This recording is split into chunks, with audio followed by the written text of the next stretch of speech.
کیا حال ہے آپ کے گھر کی خبریں کیسی ہیں وہاں جرمنی کی؟ بس وہی جب سے آپریشن جب سے ہوا ہے نا یہاں سے تو ناری تاریخ پھر آپ نے کیا ضرورت دیا؟ میں تو آنے کا بیٹے وہ بتایا تھا اور وہ دوسرے کو اتنی کر دیے ہوتے ہیں نہیں وہ جو درد والی دوا وہ تو دینی تھی، جو درد کا نسخہ ہے جو تھائوسینائن وہ نہیں دیا؟ حد ہو گئی آپ کی، سوئی والا حال ہے، لوگوں کو کپڑے پہناتی ہے اور آپ ننگی رہتی ہے۔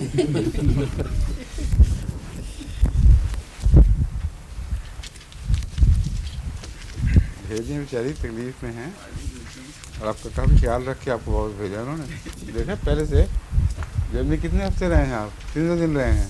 20 دن۔ تو 20 سال تو نہیں مگر کم سے کم 10 سال چھوٹے ہو کے آئے ہیں وہاں سے۔ اس حساب سے آپ کا پھیرا لگوا دینا چاہیے ہر سال۔ ویسے میں بول رہا ہوں کہ یہاں جو مدد سے آپ کی حضور سے معلوم رہا ہوں جو یہاں کے حضور کے پاس بیٹھ کے ہم بھی رہے ہیں، ہم بھی محروم رہے ہیں آپ سے کافی، اس سے معلوم کیونکہ جیسا یہ صبح صبح آ جاتے ہیں اور رات بھی ہاتھ بٹاتے ہیں نا، اور کوئی ہے ہی نہیں ایسا جو ہم مجبوری ہے، ہمت بڑی ہے ان کی ماشاء اللہ۔ جب یہ آئے تھے پاکستان میں پہلی دفعہ انٹرویو دیا تھا، اس وقت ریٹائر ہو کے کچھ بوڑھے ہو چکے تھے، پھر جب اسے ان کو رکھا ہے ساتھ یوں جوان ہونے شروع ہوئے ماشاء اللہ، رکتے ہی نہیں۔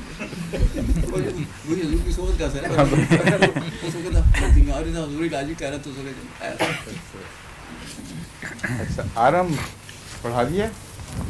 نہیں، آرم میٹیلیکم اور آرم میور بہت ہی اہم دوائیں بھی سمجھ نہیں کیا ہم نے، بہت اہم دوائیں ایسی رہ گئی ہیں جو اب دیکھو بپتیشہ تک نہیں پڑھایا ہوا، سوچیں ذرا، چلیں اب کرتے ہیں جلدی اب پڑھانا ہے کیونکہ فرد واکر کی لسٹ پہلی پوری ہو گئی ہے۔ کیوں جی آپ کو مزید دوائیں چاہیے نا؟ فوراً پہلی مکمل کر دی ہیں کتنی؟ ہاں جی، اور 10 تک ہی آپ کو دے دیں گے انشاءاللہ۔ آرم میٹیلیکم کا سب سے زیادہ جو تعلق ہے وہ ذہنی رجحانات سے ہے، اور اس کی بیماریاں بھی ذہنی تکلیفوں کے نتیجے میں پیدا ہوتی ہیں، اور اس کے فزیکل اثرات جتنے ہیں اکثر اس سے پہلے ذہن پر اثر پڑتے ہیں، تو پھر وہ جسمانی اثرات میں تبدیل ہوتے ہیں۔ سب سے اہم اس کا جو فیچر ہے جو ازبر ہونا چاہیے ہر ہومیوپیتھ کو، کہ ایسا مریض اپنی ذات میں اعتماد کھو رہا ہوتا ہے، اپنے آپ کو کنڈیم کرتا ہے، اور بیکار اور ورتھ لیس، میں زمین پہ ایک بوجھ ہوں، اس قسم کے خیالات جو ہیں جب وہ بڑھتے ہیں تو پھر آخر خودکشی کے رجحان پر منتج ہو جاتے ہیں، اور آرم کا مریض واقعتاً خودکشی اٹیمپٹ بھی کرتا ہے، صرف یہ نہیں کہ رجحان ہے بلکہ کوشش کرتا ہے کہ کئی دفعہ اپنی جان لینے کی کوشش کرتا ہے۔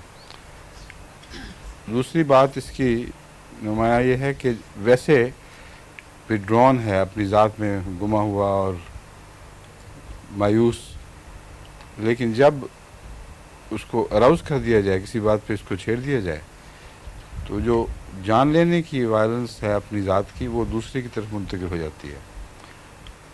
اس لیے وائلنس ہے اصل میں، یہ آپ کو سمجھنا چاہیے، دبی ہوئی وائلنس ہے اپنی ذات سے، اپنے ماحول سے، دنیا کے سلوک سے ناراضگی جو دب کے ایک اندرونی ذہنی پھوڑا بن گئی، اس کا اکثر رخ تو اپنی ذات کی طرف ہی رہتا ہے، اندر کی طرف، اس بے چینی اور تکلیف کا، لیکن جب بڑھے تو وائلنس پہ پیدا ہو جاتی ہے اس کے اندر، غصہ اور انتقام چونکہ رجحان اپنی طرف ہی ہے سب کچھ، اس لیے اپنی خودکشی بن جاتا ہے رجحان، لیکن اگر دوسرا چھیڑ بیٹھے اس کو تو قتل بھی کر سکتا ہے، اور انتہائی سخت وائلنس کا دوڑا اٹھتا ہے۔ اس لیے آرم کے مریضوں کو خام خواہ کنٹرڈکٹ نہیں کرنا چاہیے، چھیڑنا نہیں چاہیے، اور پہلے اس سے کہ دوسری طرف توجہ کریں، اس ذہنی کیفیت کا علاج ضروری ہے۔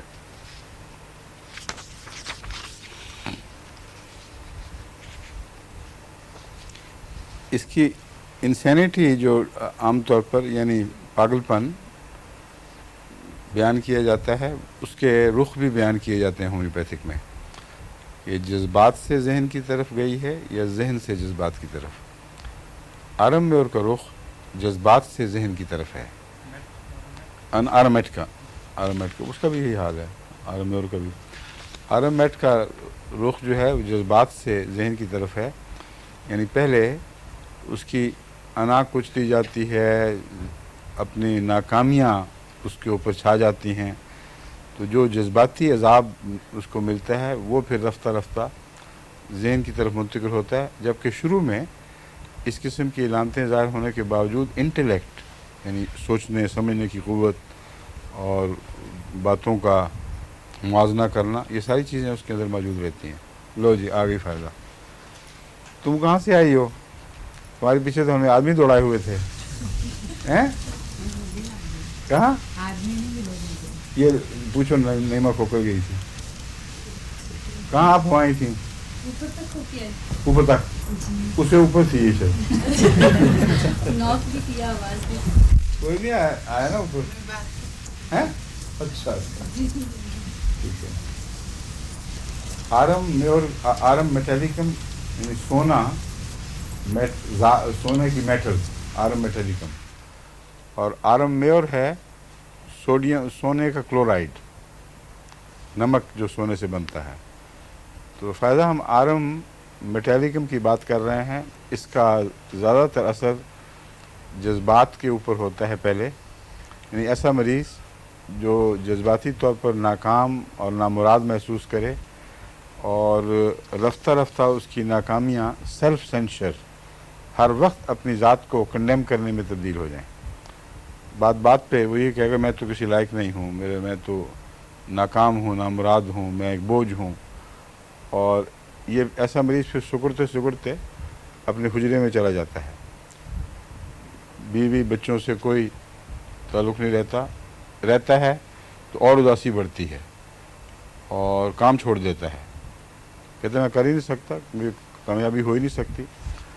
جب یہ بڑھ جائے، میں دیکھے ہوئے ایسے مریض، بہت دردناک حالت ہوتی ہے اور انٹلیکٹ بالکل ٹھیک ہوتی ہے، لوگ کہتے ہیں پاگل ہے، اور جب ملاتے ہیں میں ان سے باتیں کرتا ہوں، میں کہتا ہوں دیکھو بالکل پاگل نہیں ہے، سب باتیں سمجھ رہا ہوتا ہے ان کی بھی کہ مجھے پاگل کہہ رہے ہیں اور میری باتیں بھی سمجھتے ہیں، نارمل جواب دیتے ہیں، لیکن جب یہ زیادہ بڑھ جائے تو پہلا حملہ دماغ پر خودکشی کے رجحان کا پیدا ہوتا ہے، خودکشی کا رجحان پھر خودکشیوں میں تبدیل ہو جاتا ہے، کوششوں میں، پھر اس کا دماغ خراب ہونا شروع ہو جاتا ہے، پھر وہ مستقل ایک جنون کی کیفیت دائمی اس پہ قبضہ کر دیتی ہے۔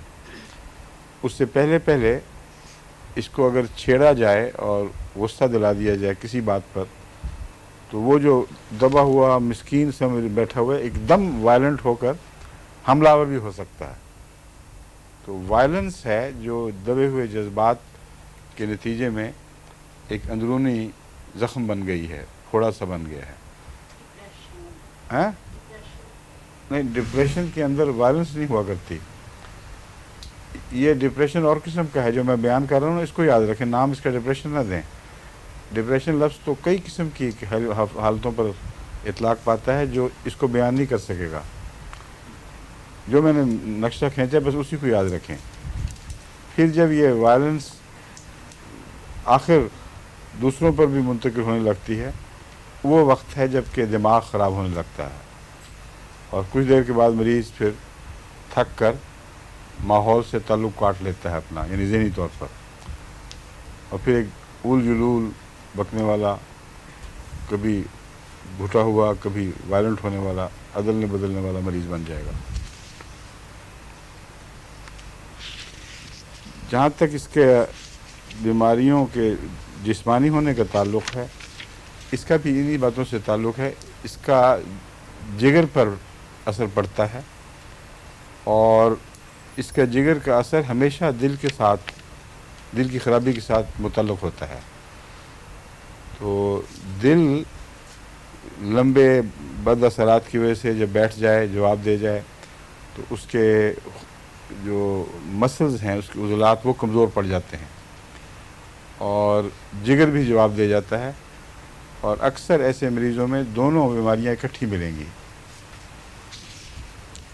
اس کے متعلق یہاں لکھا ہوا ہے کیا کیا شکلیں بنتی ہیں، بتاتا ہوں.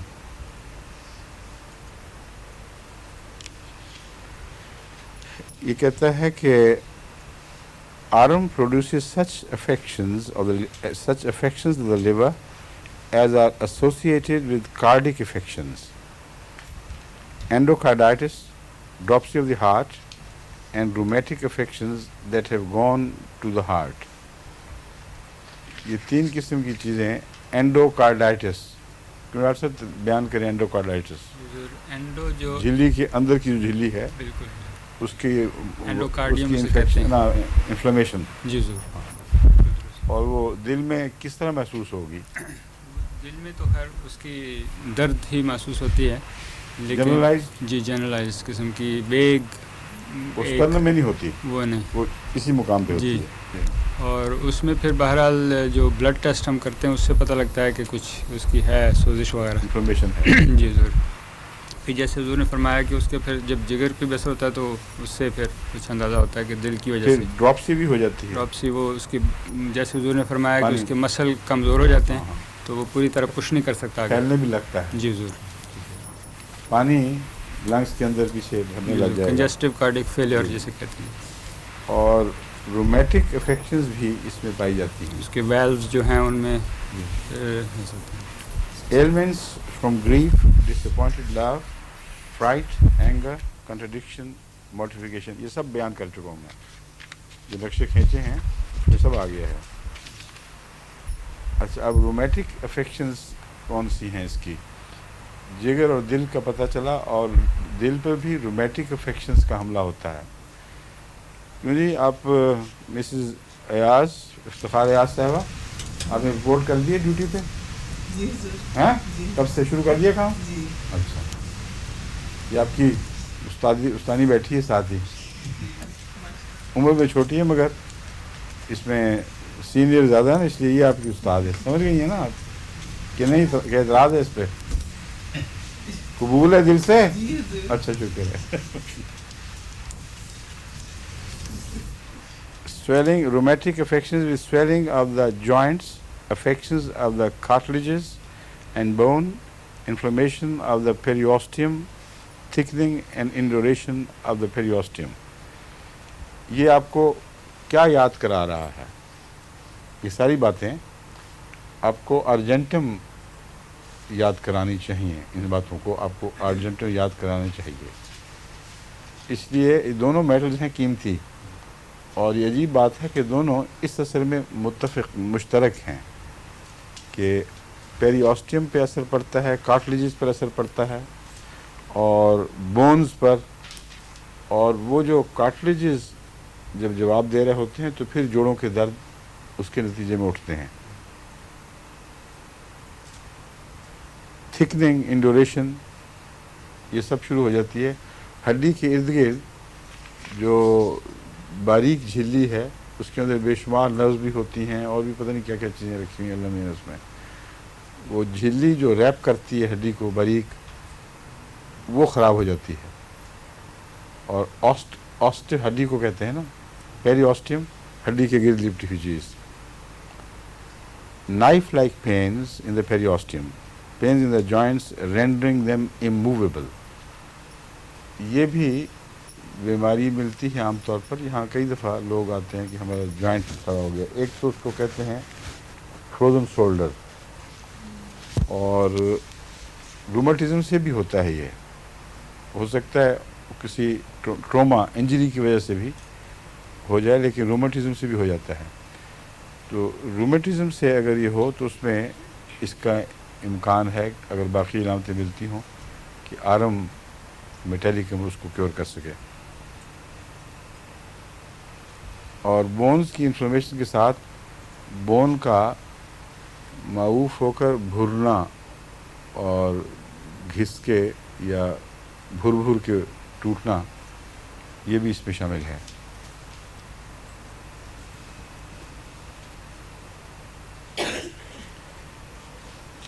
یہ سب چیزیں اس میں ارجنٹیکم میں اس سے مشابہ ہیں. The veins become thickened and tumefied. The blood vessels pulsate all over the body. Erethism or vascular fullness characterizes nearly all complaints. Veins جو نیلے خون کی رگیں ہیں ان کو وریدیں کہتے ہیں اردو میں، اور انگریزی میں وینز، اور آرٹریز کو شریان کہتے ہیں، شریانیں. تو یہ جب اردو میں آپ سنیں گے نا تو شریان اور ورید کا یہ فرق ہے. یہ کچھ موٹی ہونے لگ جائیں گی، ان کے اندر تھکننگ ہوتی ہے اور بعض دفعہ کلاٹنگ بھی ہونی شروع ہو جاتی ہے. اور blood vessels pulsate all over the body. یعنی بلڈ ویسلز سب میں، صرف وریدوں ہی میں نہیں، ہر جگہ اس میں یہ دھڑکن تپکن پیدا ہونی شروع ہو جاتی ہے. ایریتھزم کیا ہوتا ہے ڈاکٹر صاحب؟ بس اچھا، تو اتنا موٹا لفظ استعمال کرنے کی کیا ضرورت تھی؟ ایریتھزم ریڈنس ہے، ہاں وہ ایریتھروسائٹس ٹھیک کہتے ہیں، ہاں اسی کی وجہ سے ہے.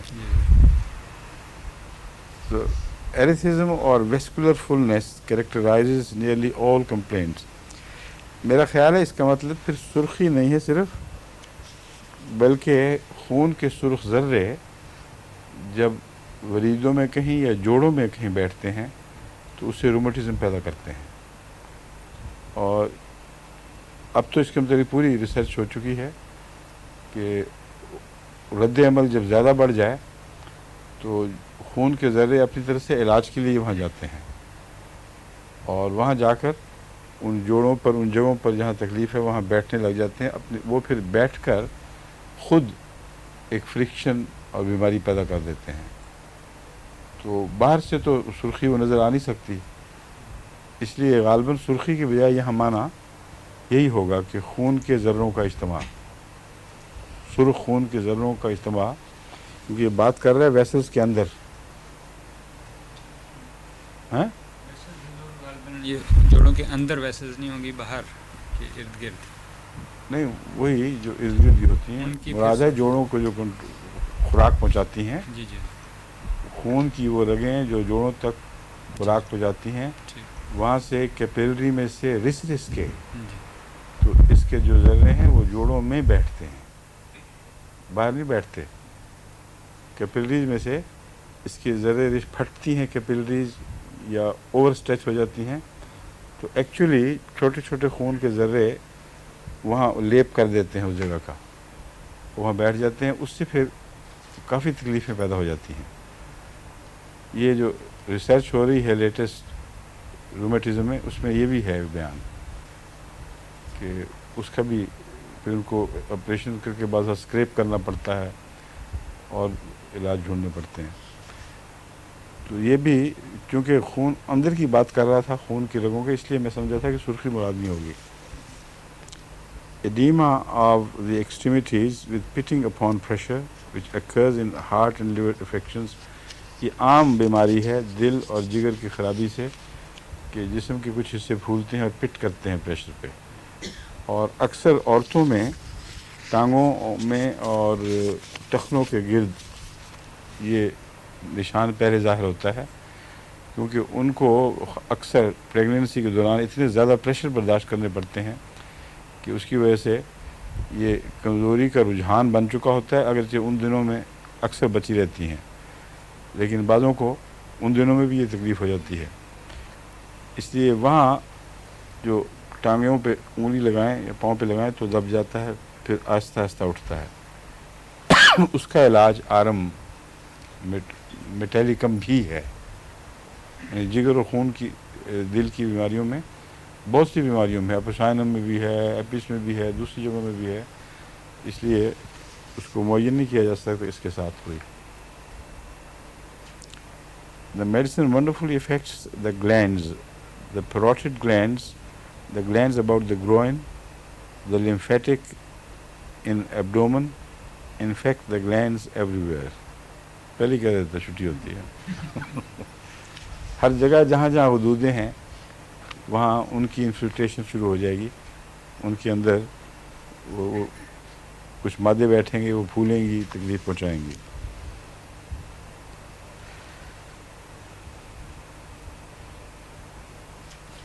اس کا سر درد بہت وائلنٹ ہوتا ہے, لیکن اس کی ایک ایسی پہچان ہے جو عام طور پر دوسری دواؤں کے سر درد میں نہیں ملتی. وہ ہے ہوا بلو کر رہی ہو جیسے, یہ احساس اس کے ساتھ ہمیشہ ملتا ہے. یعنی شدید سر درد ہے اور کئی دفعہ آدمی دیکھے گا کہ کھڑکی تو نہیں کوئی کھلی, ہوا بلو کر کے اوپر جیسے کوئی پھونک مار رہا ہے یا ہوا چلا رہا ہے. یہ اس کی چونکہ ٹپکل علامت ہے, اس لیے اس کا سر درد پکڑنا آسان ہو جاتا ہے.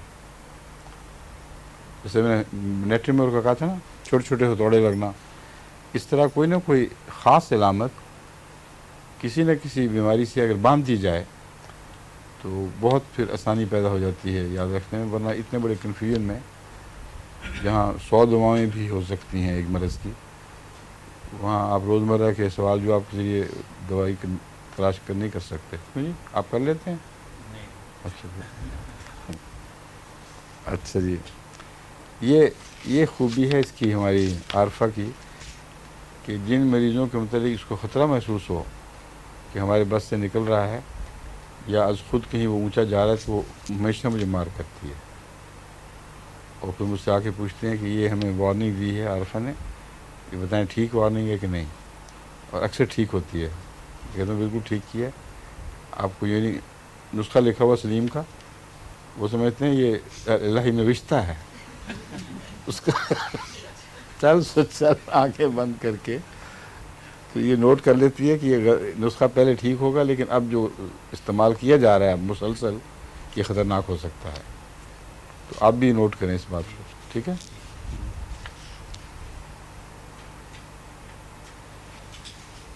The face is bloated, flushed and shiny with congestive headaches.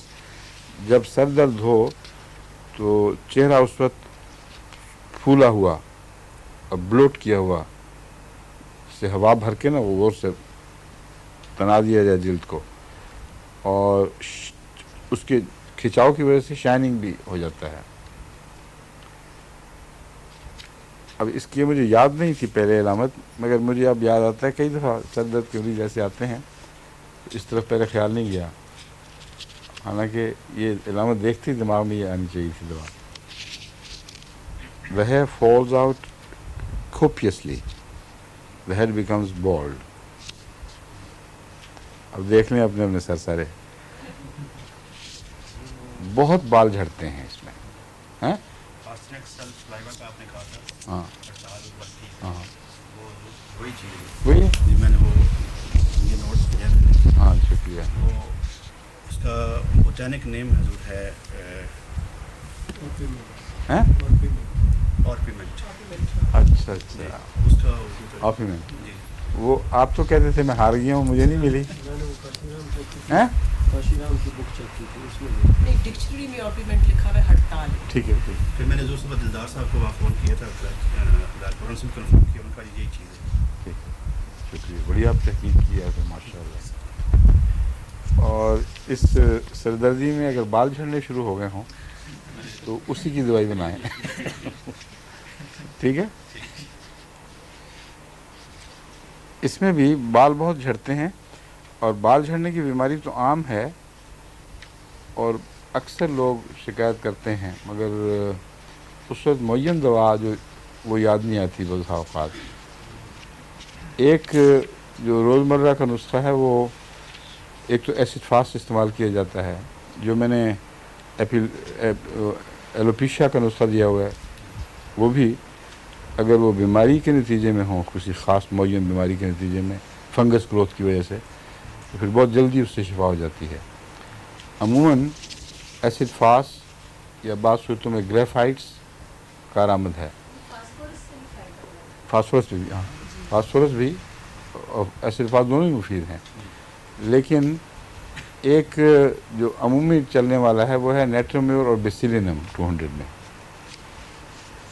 یہ نیٹرومیور تو مجھے یاد تھا، لیکن یہ ہمارا آپ کی بیگم صاحب کے بھائی ہیں نا، انیس بھائی ہیں نا، انہوں نے نسخے میرے جو دیکھے ہیں وہ استعمال کر کے تجربے کرتے رہتے ہیں. تو انہوں نے لکھا کہ نیٹرومیور کے ساتھ اگر بیسیلینم ملا کر، جس طرح آپ نے نزلے کے لیے کہی تھی، مریضوں کو کچھ عرصہ استعمال کرایا جائے تو ایک نئی بات یہ نکلی ہے کہ ان کے بال جو جھڑ چکے تھے اگنے شروع ہو جاتے ہیں.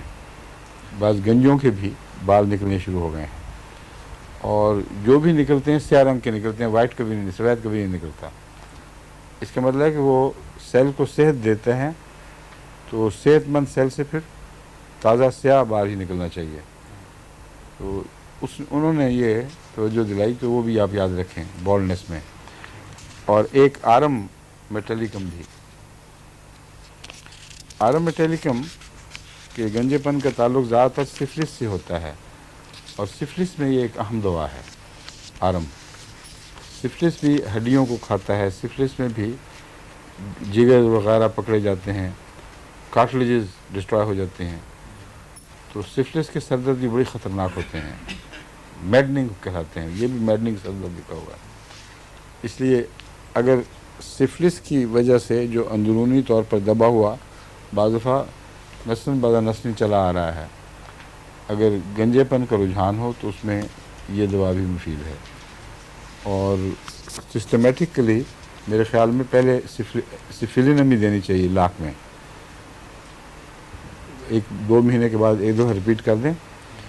پھر اگر فرق نہ پڑے تو آرم میں اور آرم خالی، اور پھر بھی نہ پڑے تو پھر نیٹرم میں اور بیسیلینم ملا کے دیکھنی چاہیے. کیونکہ بیسیلینم میں سلی مادہ ہے نا، اس کا بھی اثر پڑتا ہے جلد پر گہرا. تو کمبینیشن وہ کہتے ہیں انیس کے بہت اچھا ثابت ہو رہا ہے. فوٹوفوبیا اس میں بہت ہے.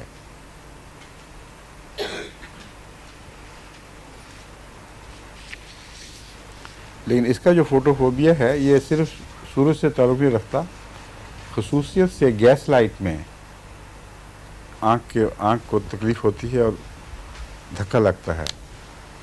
تو یہ بعض جو لوگ کام کرتے ہیں نا، گیس کے کام کرنے والے، یا ریڑھیوں کے اوپر وہ کاربائڈ کا لیمپ جلاتے ہیں، ان کے لیے یہ بڑی مفید ہے. یہ کچھ عرصے کے بعد ان کی آنکھ میں کمزوری پیدا ہو جاتی ہے، تیز فلیئر سے آنکھ گھبراتی ہے. تو اس کے لیے یہ ٹھیک ہے زیادہ. اور اگر جو سورج کی وجہ سے ہو تو اس میں مرگ کور سب سے چوٹی کی دوا ہے. مگر مرگ کور نقصان میں شفا کے لیے استعمال ہوتی ہے، اور فوٹوفوبیا تو ہر دوا میں، بس بہت سی دواؤں میں ملتا ہے. مطلب اگر سورج کی طرف دیکھنا یا سورج کی ریڈیشن رفتہ رفتہ ریٹنا کو نقصان پہنچا دیں تو پھر مرگ کام آتا ہے، مرگ کور. اور روزمرہ کے لیے تو یہ فوٹوفوبیا کی عام دوائیں جو ہیں، ان میں نیٹرومیور بھی شامل ہے، یہ مفید ہیں. اچھا، ایک چیز اس نے اپنی طرف سے بیماری لکھی ہے، حالانکہ اگر وہ بیماری ہے تو اکثر دنیا کو ہے. آئیز امیلیوریٹڈ بائی مون لائٹ، آنکھیں مون لائٹ سے بڑا سکون پاتی ہیں. اگر یہ بیماری ہے تو پھر آرم نہ کھائیں کیونکہ اس سے دور ہو جائے گی. مون لائٹ سے سکون تو ہونا چاہیے. کیوں جی؟ کوئی دیکھا آدمی آپ نے جو نہ پائے مون لائٹ سے سکون؟ وہ پاگل جو چاند پہ تھوکتے ہیں ان کو وہ استثناء ہیں اس سے. اور حضرت مسیح علیہ السلام بھی رسول اللہ صلی اللہ علیہ وسلم کے اس زمانے کا پورا چاند ہیں. تو جن کی آنکھیں اس مون لائٹ سے تکلیف اٹھاتی ہیں وہی ہیں جو تھوکتے بھی ہیں. ٹھیک ہے، اب آپ کو اس حوالے سے امید ہے یاد رہے گی یہ بات. In upper dark sections of field of vision, occasional showers of bright star-like bodies. مختلف قسم کے روشن نشان آنکھوں کے سامنے تھرکنا تو بہت سی دواؤں میں پایا جاتا ہے. لیکن شاور کے طور پر جیسے ستارے ٹوٹ رہے ہوں، یہ اس دوا کا خاصہ ہے. سونے میں اگر اس کی ضرورت ہو مریض کو تو آنکھ کی یہ علامت ہوگی کہ اوپر سے ٹوٹ ٹوٹ کے جیسے تارے گر رہے ہوں.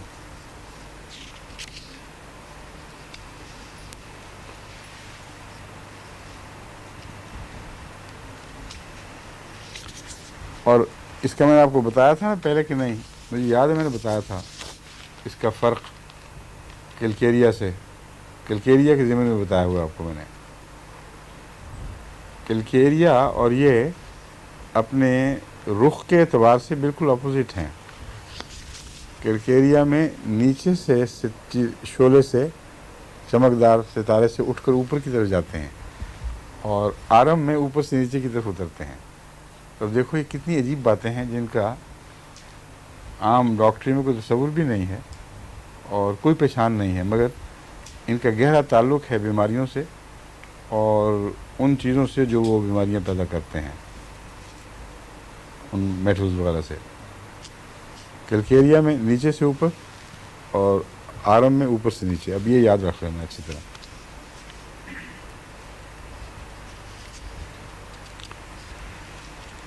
گوائٹر جو آنکھ پر اثر انداز ہو، ایکس آفتھیلمک گوائٹر کہتے ہیں اس کو. آنکھ پھول کے باہر آ جاتی ہے. بعضوں کی میں نے دیکھا بہت خوفناک بڑی بڑی ہو جاتی ہیں. ان کو اس سے تو نہیں مگر دوسری دواؤں سے میں نے خدا کے فضل سے دیکھا ہے بہت فائدہ پہنچ جاتا ہے. ہومیوپیتھک میں تو اکثر ایکس آفتھیلمک گوائٹر کے مریض ٹھیک ہو جاتے ہیں. تو ایلوپیتھک میں آپریشن کرتے ہیں اس کا. ڈپینڈ کرتا ہے کہ وہ کیا وجہ ہے. اگر تو سسٹ وغیرہ ہو یا اس کی وجہ سسٹ سے بھی ہوتا ہے، ٹیوبرکولر مادے سے بھی ہوتا ہے. عام آپریشن. ہاں، اور یہ جو ہے تھائرائڈنم یعنی تھائرائڈ اس کی خرابی سے بھی ہوتا ہے. اسی وجہ سے. تو یہ ہر قسم کے اس میں ملتا ہے، لیکن اس نے وجہ معین نہیں کیا ہوا اس نے کہ کون سی اصل وجہ ہوگی.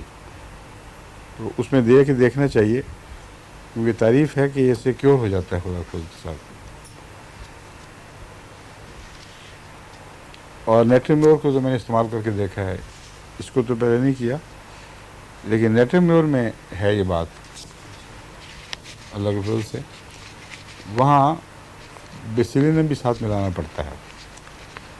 اگر نیٹرمیور دینا پڑے آنکھ کے ایکسوتھیلمک گوائٹر میں تو بیسیلینم ساتھ ملائیں. اور پھر بعض دفعہ دوسری اگر بلڈ پریشر بھی ہو آنکھ کا ہائی وہاں کا، پھر بلیڈونا وغیرہ بھی استعمال کرنا پڑتی ہے اور آرنیکا کے ساتھ. پھر آپ نے ایک بچے کو دی تھی اس کی آنکھ سوجی ہوئی تھی، ہاں. تو آپ نے اس کو کالی میور دی، اس کے پیچھے سے کوئی نالی بند تھی. ٹھیک ہے. تو وہ کہہ رہے تھے صرف 6 سیٹس آپ نے کالی میور دی تو وہ ٹھیک ہو گیا. وہ اس لیے کہ کالی میور کی معین علامت تھی نا اس میں. میں جو یہ آپ کو باتیں بتا رہا ہوں اس لیے نہیں کہ آپ سیدھا یہ سنی جو دوائیں ہیں ایک دم استعمال کرائیں. پہلی کوشش یہی ہونی چاہیے کہ مریض کو پہچان لیں آپ. اس کی اپنی جو شناخت ہے اگر وہ پتہ چل جائے اور وقت ہو آپ کے پاس تو پھر سب سے پہلے وہ دوا دینی چاہیے. اس کو کہتے ہیں مزاجی دوا. اور اگر وہ مزاجی دوا دریافت ہو جائے تو ایسے مریض کی اکثر بیماریاں جب بھی ہوں گی وہ دوا اس کو فائدہ پہنچائے گی. تو ہمارے ہاں جو مریض آیا کرتے تھے پرانے زمانے میں تو ان کے نام میں نے بعض دواؤں کے رکھ دیے تھے. ویسے مولانا الحق صاحب کی بھانجیاں تھیں دو، ایک کا نام تھا برائیونیا کرامت اور ایک کا تھا سلیشیا کچھ ہے. اور ہمیشہ وہ شادیاں ہو گئیں بچے ہو گئے یہی دوائیاں کھاتی ہیں تو ان کو آرام رہتا ہے. مجھے بھول بھی گیا تھا تو ایک دن ملاقات میں کسی نے میں نے کہا آپ کون ہیں کہ میں برائیونیا کرامت ہوں. تو اس طرح نام اٹیچ کرنے سے بھی وہ چیزیں یاد ہو جاتی ہیں. ہر مریض کا کوئی نہ کوئی خاص نسخہ ہے جو اس کے مزاج اس کے روزمرہ کے رجحانات سے تعلق رکھتا ہے. وہ ضرور دریافت کرنا چاہیے مریضوں میں سے.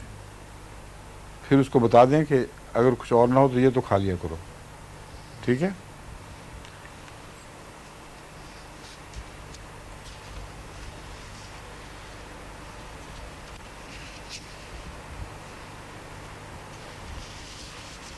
جو کان کے کی جو ہڈیاں ہیں میسٹوائڈ ہوتی ہیں وہ اوپر جی ہاں ہاں جی میسٹر میسٹوائڈ ہی ہے نا. جی جی ان کے اندر اگر کیریز ہو جائے اور پھر وہ آٹوریا میں تبدیل ہو جائے یعنی اس کا اثر اندر پہنچ کے تو کان کے اندر کوئی انفیکشن اور خاص طور پر بدبودار اخراج شروع ہو جائیں اس میں یہ دوا اچھی ہے. جی یہ ہو سکتا ہے انر ایئر کی inner ear کی. یہ میسٹر تو اوپر ہے. نہیں میسٹائڈ سے تبدیل شروع ہوتی ہے تکلیف اندر منتقل ہوتی ہے یہ میں بتا رہا ہوں. ٹھیک میسٹائڈ کی ہڈیوں سے تکلیف شروع ہوتی ہے ٹھیک وہ آخر اندر حرکت کر کے جو باریک ہڈیاں اندر ہیں جال بنا ہوا ان پر ان کو متاثر کر دیتی ہیں. ٹھیک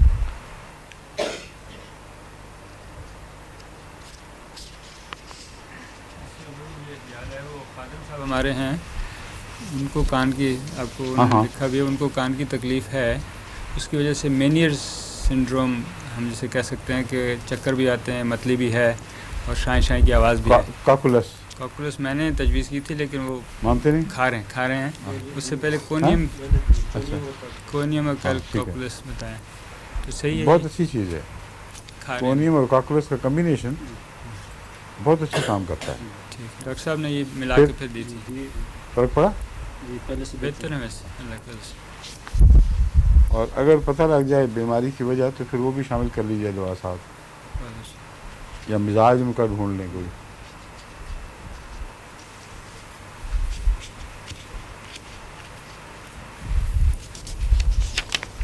ارجنٹم کی طرح یہاں بھی ناک کی اکثر تکلیفیں پرانے رجحانات نزلوں کے بدبودار اخراجات ان سب کا ناک کی مرکنی ہڈی کے گلنے اور متاثر ہونے سے تعلق ہوتا ہے.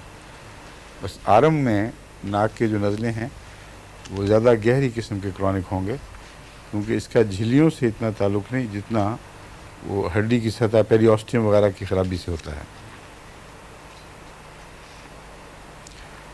اور ڈاکٹر کینٹ کہتے ہیں دے آر نیئرلی آل سفلیٹکس.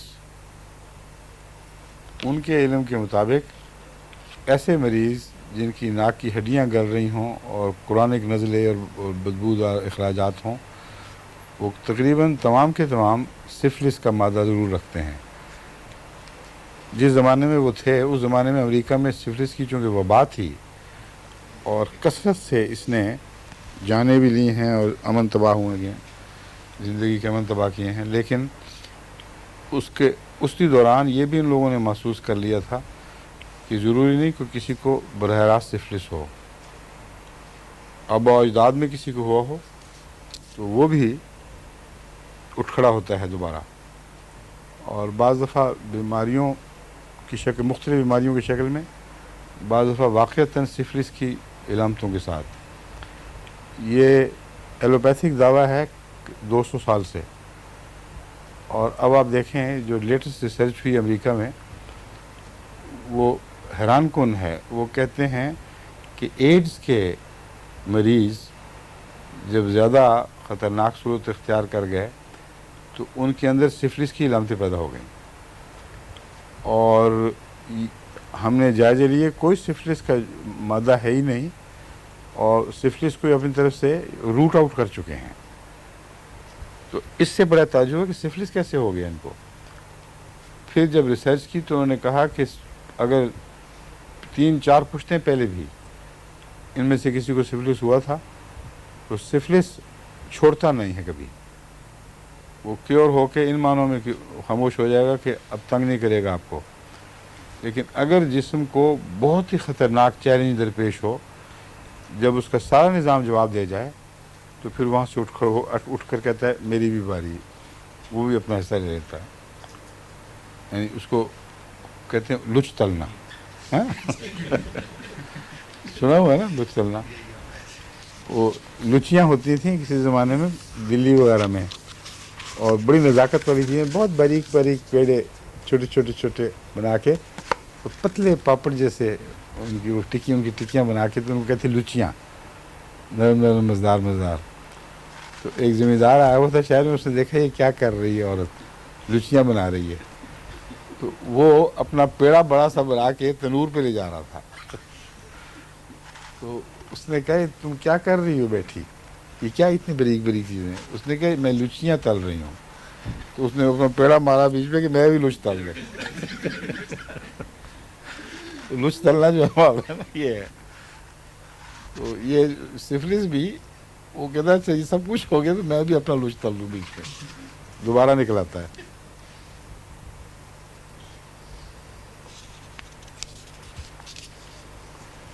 اچھا ایک چیز بہت خطرناک ہے, میں نے یہاں نہیں بتانی ہے کیونکہ کئی لوگ ہیں جن کو شک پڑ جائے گا کہ ہمارے متعلق ہے,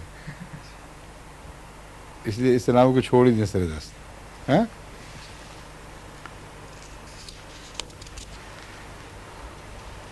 نوز میں ویریکوز وینز ہو جاتی ہیں, ایک علامت یہ ہے. اس کے اوپر جو جال ہے نیلا وہ ابھر آئے گا, اور یہ تو کئی مریضوں میں نے دیکھا ہے, بہت کچی کچی خطرناک علامت پیدا ہو جاتی ہے.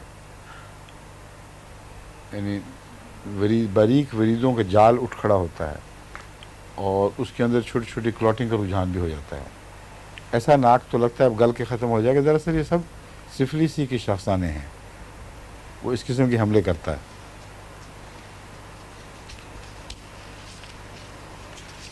اور ویریکوز وینز جو ہیں اس میں وہ عموماً ویریکوز وینز کے مریض کے دل کے دائیں طرف حملہ ہوتا ہے, بائیں طرف کی بجائے.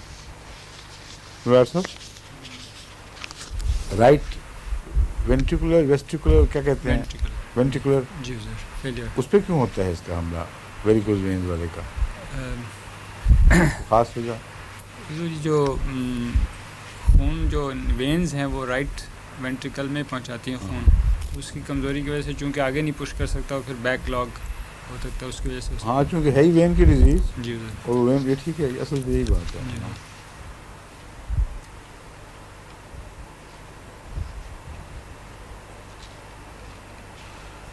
اچھا سرخ ناک تو ہم نے دیکھے ہیں, لیکن بلو اباؤٹ نوز اینڈ لپس, ناک نیلا ہو جائے اور ہونٹ نیلے ہو جائے, یہ کبھی نہیں پہلے دیکھا گیا. سردی میں تو ہو جائے, شدید سردی میں تو وہ تو سارا جسم ہی, ہاتھ پاؤں انگلیاں بھی ہو جاتی ہیں, لیکن صرف ناک اور ہونٹ اگر نیلے ہوں تو یہ پھر اس کا آرم میٹ کی علامت ہوگی.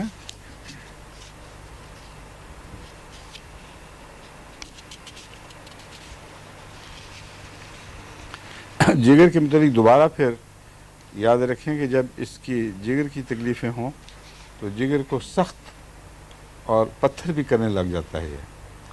کچھ حصے جگر کے گٹھلیاں سی بن جائیں گے اور سخت جم کر پتھر کی طرح بعض حصے معوف ہو جائیں گے. پھر وہاں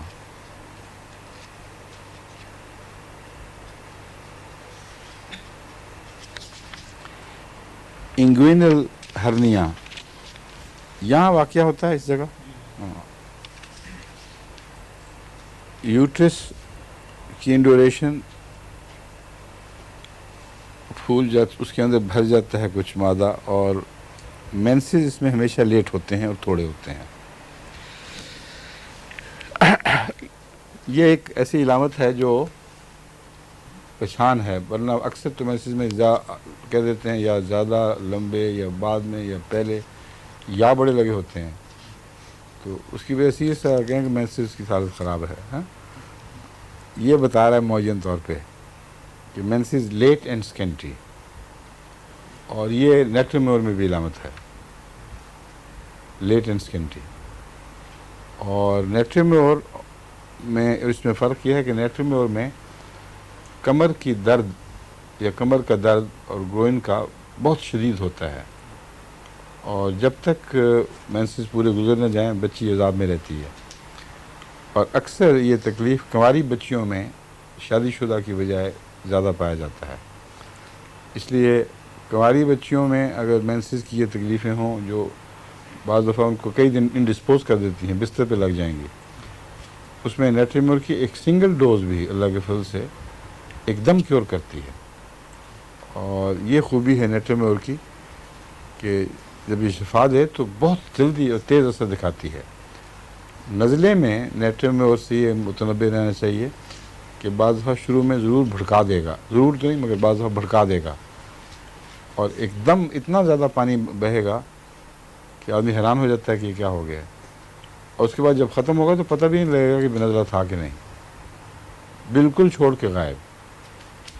تو نیٹریم میور جو عام روزمرہ کا سالٹ ہے، ٹیبل سالٹ جس کو کہتے ہیں، نمک کھاتے ہیں جو روزانہ، وہ اتنا گہرا اثر انداز ہے انسان کے اوپر کہ ہومیوپیتھک پوٹینسی میں یہ سارے اثر دکھاتا ہے۔ تو اس میں بھی نیٹریم میور والی علامت لیٹ مینسز اور تھوڑے، مگر درد کا کوئی ذکر ایسا نہیں ہے کہ جو کسی خاص جگہ بیٹھ جائے۔ ہاں وانڈرنگ پینز اس میں رہتی ہیں، پھرنے والی، جو کبھی کسی جوڑ میں جائیں گی، کبھی کسی جگہ، کبھی اوپر کبھی نیچے، اور نیٹریم میور میں وانڈرنگ پینز نہیں ہوتی، وہ حملہ کرتی ہیں یا کمر پر یا ٹانگوں پر ساتھ اور جکڑ لیتی ہیں اس کو۔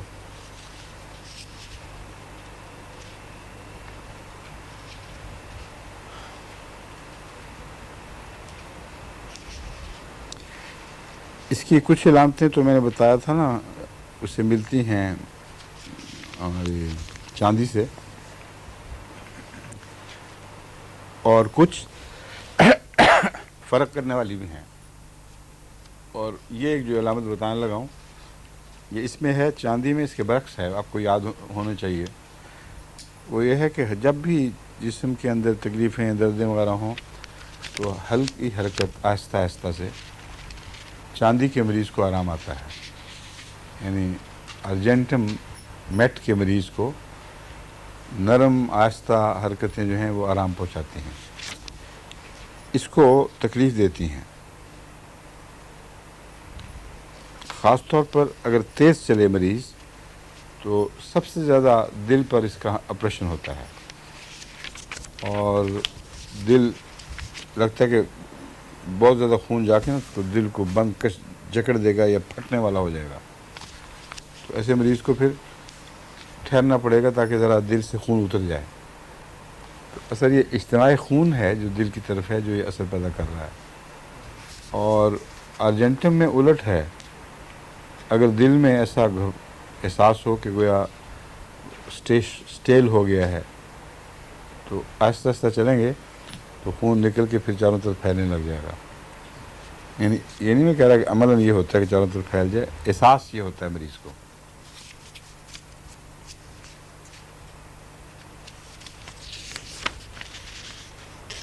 بس یہی ہے اس کا۔ ڈاکٹر صاحب آرم میور،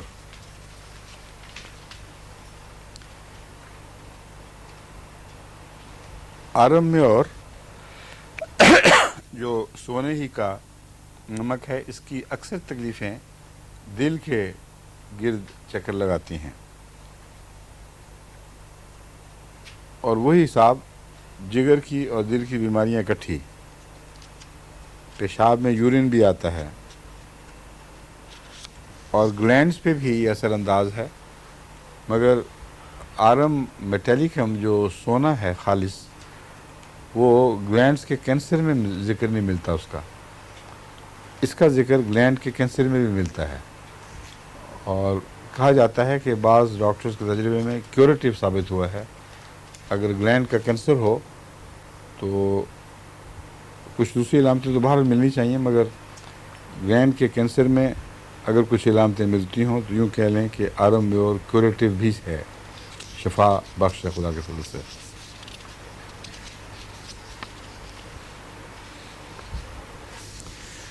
اس کی جو خاص علامت ہے برننگ پینز ہیں، ہر جسم کے حصے میں جو درد ہوگا اس میں جلن پائی جائے گی۔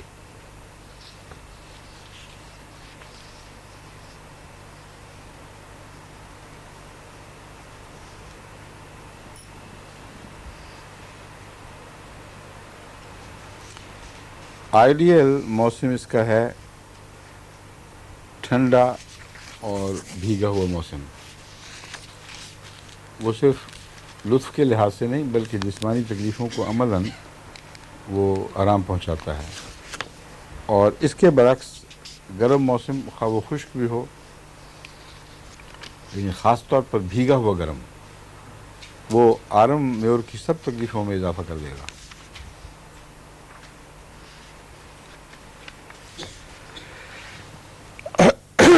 سوری. جو تکلیفیں آرم میور میں آرم میٹالک میں پائی جاتی ہیں ذہن کی، وہ سب اس میں بھی ہیں. یہ مجھے یاد ہے ایک دفعہ میں نے کہا تھا کہ خودکشی کے علاج میں دیا کرتا تھا، تو مجھے کریکٹ کیا تھا کسی نے کہ نہیں وہ آرم میور میں ہے. تو میں نے کہا تھا میرا تجربہ تو ہے کہ اس میں ہے. تو اب میں نے دیکھا کتاب میں واقعتاً لکھا ہوا ہے کہ خودکشی کا رجحان بھی وہ دراصل آرم سے تعلق رکھتا ہے. آرم میور میں ذاتی طور پر نہیں بلکہ گولڈ کی صفت ہے، جس کی وجہ سے وہ گولڈ کے سالٹ میں بھی آ جائے گا، یعنی سونے کے نمک میں بھی وہ رجحان پایا جاتا ہے. اچھا، یہ سوئسائڈل تو ہے، لیکن باقی جو علامتیں ساری ذہن کے نقشے کی تھیں وہ اس میں نہیں ہیں. اکثر اس کا رجحان بدمزاجی کی طرف ہوتا ہے، اور یہ فرق ہے ان دونوں میں. اصل سونے کی دوا کا اثر مریض پر اپنی ذات میں سکڑنے کی صورت میں پیدا ہوتا ہے. لوگوں سے الگ تھلگ سارا دن کمرے میں بیٹھا رہے گا، روٹی ڈال دی تو لے لی، کھا لی، نہیں تو پڑا رہا اسی طرح، اور رفتہ رفتہ پھر یہ بیماری بڑھ جاتی ہے. اس میں لوگوں سے چڑھنا اور بدتمیزی پر فوراً اترانا یہ آرم میور میں نمایاں ہے.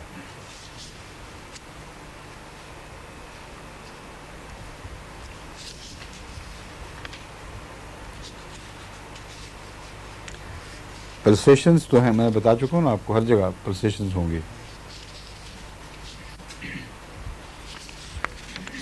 اگر سفلٹک آنکھوں کی تکلیفیں ہوں،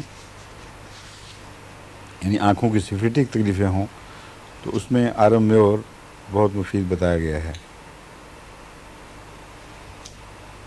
مگر سفلٹک تکلیفیں ہوتی کیا ہیں آنکھوں کی، یہ نہیں سمجھ آتی ہے. جی پرانے زمانے کی باتیں ہیں. یہ بہت پرانے ہو سکتا ہے کہ جو آربٹ ہے اس کی ہڈی کی تکلیف ہوتی ہو.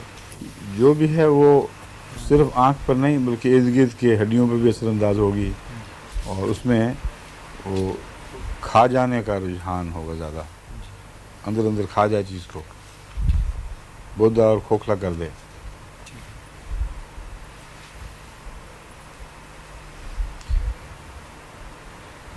آرٹیفیشل لائٹ میں اس کو فوٹوفوبیا تو نہیں ہوتا، لیکن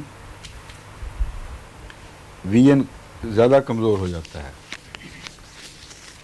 ایک تو نظر ویسے گر جاتی ہے بعض روموں میں جا کے، لیکن اگر باہر بالکل نارمل ہو اور یا دن کو بالکل نارمل ہو اور آرٹیفیشل نائٹ میں رات کے وقت نمایاں کمزوری ہو جائے، تو اس کو ٹون اپ کرنے کے لیے آرم میں اور بہت اچھی دوا ہے.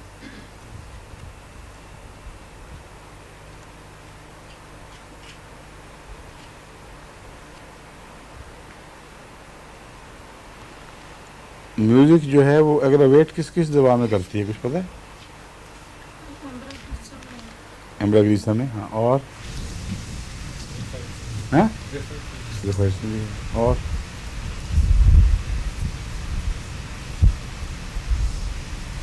ایک اور بھی دوا پڑھائی تھی ساتھ میں نے، جس میں میوزک سے برا اثر پڑتا ہے. ایمبرا تو باہر نمایاں ہے. اگریکس تھی یا کوئی اور تھی، مجھے یاد نہیں ہے، چیک کرنا. لیکن اس میں الٹ ہے یہ کہ میوزک سے آرام آتا ہے، اور یہ جو چیز ہے اس کا خاص طور پر کانوں کے ساتھ تعلق ہے.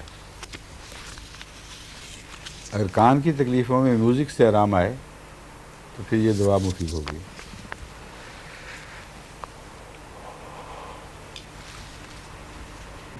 Burning and itching behind the ears at night.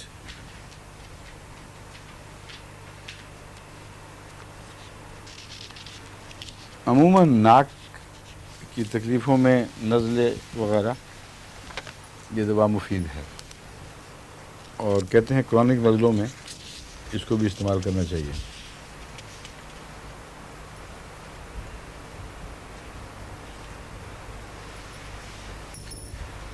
اس کا اگر باقی دواؤں سے تعلق باندھا جائے تو آرجنٹم کا تو میں بتا چکا ہوں، مگر جو ڈاکٹر لکھنے اس مضمون کو لکھنے والے ہیں وہ آرجنٹم کی بجائے پسٹیلا اور کالی سلف سے اس کا تعلق مانتے ہیں. وہ سمجھ نہیں آئی کیوں، کیونکہ مزاج تو کالی سلف کا پسٹیلا کا نہیں ہے، وہ اور مزاج ہے، اس کا اور مزاج ہے، مگر صرف سیلف پٹی والا شخص ہو سکتا ہے، اس کی وجہ سے ہو.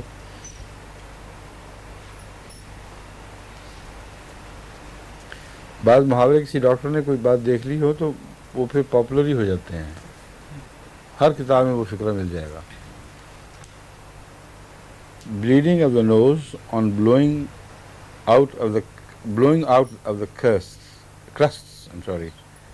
Bleeding of the nose on blowing out of the crusts, yellow greenish discharge. Lupus of the wings of the nose.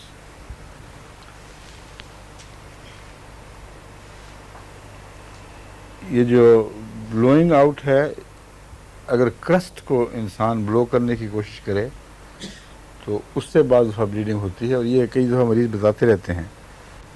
یعنی وہ جمع ہوا ہے ناک اندر اور اکھڑتا نہیں آسانی سے، تو جب آپ انگوٹھے سے دبا دبو کے زور سے سانس لیں گے تو اس کے اکھڑنے کے ساتھ بلیڈنگ بھی شروع ہو جاتی ہے.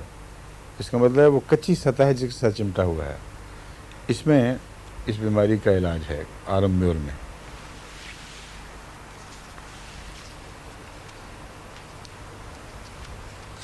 لیوپس ڈاکٹر صاحب ونگز آف دا نوز کی لیوپس کیا ہوگا؟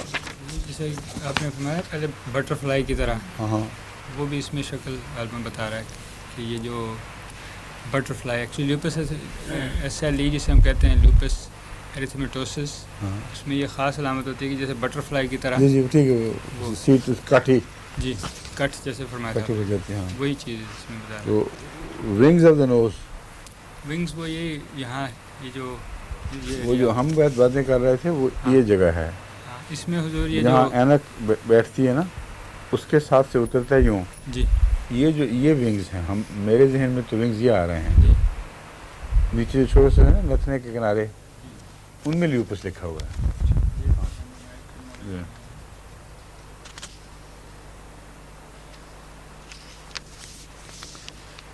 اچھا، پیٹ کی بیماریاں، frequent fluid Stolz, greyish white بائل لیس. اب یہ گریش اور وائٹ یا جو سٹولز ہوں، اس کا مطلب ہے جگر بالکل تباہ ہو گیا. جگر کی خرابی میں یا تو پھر سبز دست آئیں گے یا پھر رنگ بے رنگ کے اور مٹی کے رنگے اور ہلکے.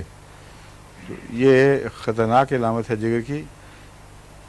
یہ اس میں بھی یہ پایا جاتا ہے، مگر اس میں گریش وائٹ بھی ہیں اور بالکل سبزے سے خالی، یعنی اس میں کوئی بھی بائل کا اثر نہیں ہوتا. جو براؤن رنگ ہے نا ٹیٹی کا، وہ اس کی بجائے یہ پھیکا سفید سا رنگ بن جائے گا. بچوں کی بعض دفعہ اس طرح کی ہوتی ہے. اور ڈائریا اس کا رات کو بڑھتا ہے.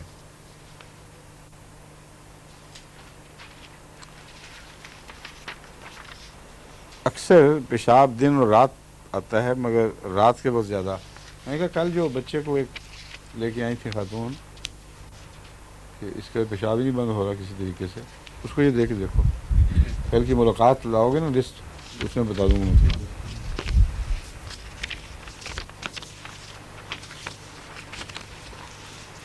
اس میں ڈربل، دن رات ڈربل کرنا پلس رات کے وقت بستر میں پیشاب کرنا، یہ اس میں ملتا ہے.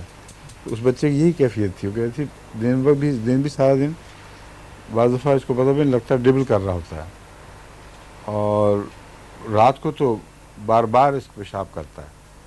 اس وقت میرے ذہن میں دوا نہیں تھی، اس لیے میں لکھوا رہا ہوں سلیم کو نوٹ کر لیں.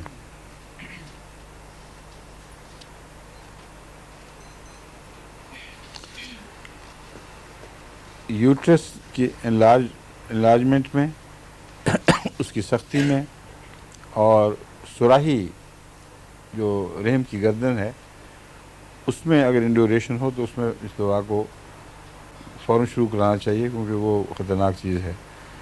آئیڈیل تو اس میں وہ ہے کاربو اینیمیلس، اور ٹرینٹولا ہسپانیہ بھی بہت مفید ہے، اور اسی طرح وہ لیپس ایلبم بھی بہت مفید ہے، اور کیا ہیلونیس، ہاں ہیلونیس بھی۔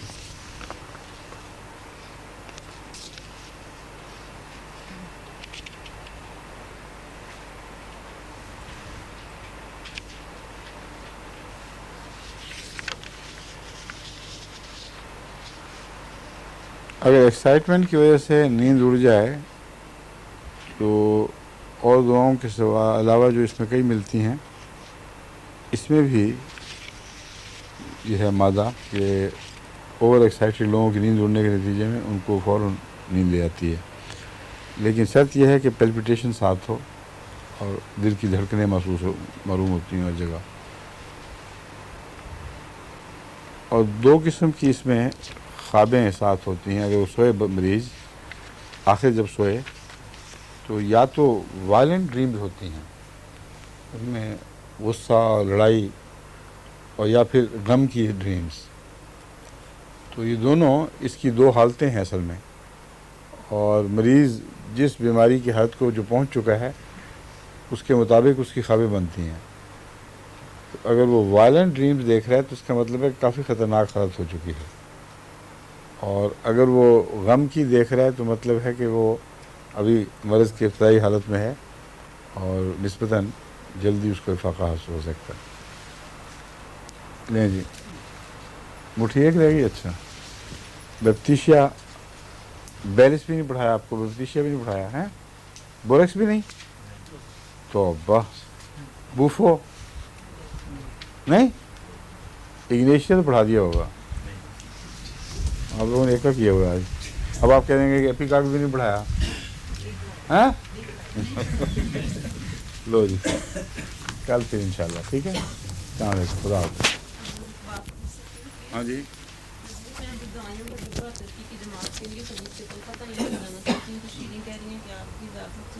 کیا؟ ہاں چاہیے، کیوں نہیں؟ ٹھیک ہے، لینے اجازت؟ کیا ہے اس میں؟ یہ کون سا اس میں بڑی بات ہے؟ لکھ کے پوچھ لیں۔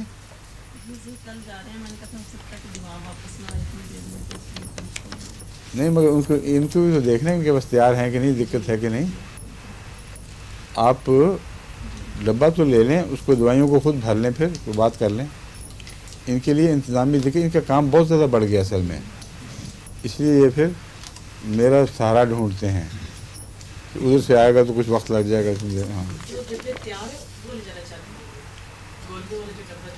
ہاں ہاں، یہ تو آپ کی مرضی ہے، آپ دینا چاہیں تو دے دیں، آپ میری طرف سے اعتراض کوئی نہیں ہے، آپ کو اختیار ہے، چاہیں تو دیں چاہیں تو نہ دیں، ٹھیک ہے؟ اس لیے اگر اس وجہ سے پوچھ رہے ہیں کہ مجھے کوئی اعتراض نہ ہو تو وہ مجھے کوئی نہیں، اور اگر نہیں دینا تو بہانہ کوئی اور ڈھونڈ لیں بشک۔ سمجھ گئے؟ بڑی سنجیدگی سے ہاں کہا کہ ٹھیک ہے، آنکھیں میں بند بھی ہوئی تھی بہانہ ڈھونڈنے والی۔ ہاں نہیں، غیر جماعت کا بہانہ بنانے کی ضرورت ہی کوئی نہیں، اپنوں کے لیے بری لگتی ہیں ہمیں دوائیاں۔ صرف سوال ہماری وہ ہے صرف مشکل بہت زیادہ کام کی، یہ اس میں ناصر رشید نے کوئی اپنے تجربے لکھے ہوئے تھے، وہ پھر بتائیں گے انشاءاللہ۔ ہاں رکھ لو، یہ بھی ان کے خلاصہ نکال لو نا پہلے تو۔